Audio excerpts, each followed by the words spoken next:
Hey, this is Marcus Washington from the MTC Media Network. Woo, Virginia Tech. Last year, especially in the second half of the season, things kind of got away from them, and they found out who they'll be playing in the ACC-SEC Challenge, and it will be at Auburn.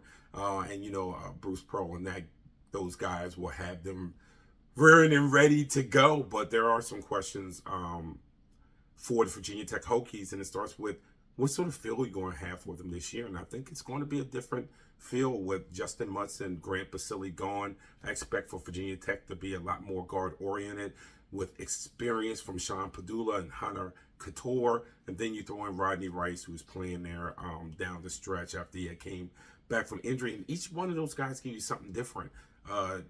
Padula is definitely, even though he might look like a Johnny Driveway, he's definitely not a Johnny Driveway. He's like Virginia Tech's version of the gritty, gutty Scotty Skiles. You know, he's a guy that can get baskets when need be. He showed that in spurts of last season, but he can also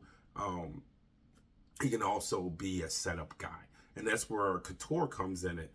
Couture, he had the injury and it kind of threw him off track, but he's got to be able to knock down off-ball jump shots when he's out on the weak side and gets swung to him, or he has to be able to get downhill. You know, maybe you should watch some films of Austin Reeves on how to attack that basket from the wing, but he's got to be a lot more consistent. And obviously Rice brings them a combination of athleticism, being able to get to the rack, being able to shoot the ball some, and all of that's going to be needed for Virginia Tech if they're looking to bounce back from last season. But we'll all be looking forward to this game with Auburn.